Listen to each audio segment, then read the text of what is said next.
کسی بستی میں کچھ بھائیوں کا بہت خوبصورت، زرخیز اور پھلدار باغ تھا۔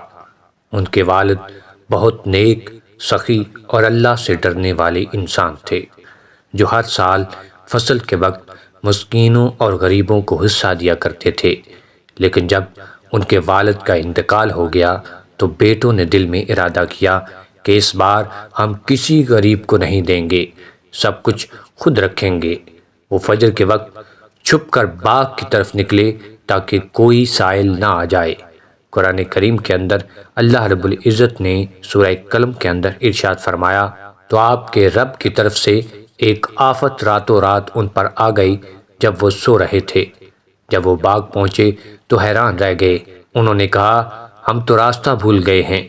نہیں، بلکہ ہم محروم کر دیے گئے ہیں۔ اس واقعے سے ہمیں سبق ملتا ہے کہ اللہ کی نعمتوں پر بخل اور غرور عذاب کو دعوت دیتا ہے۔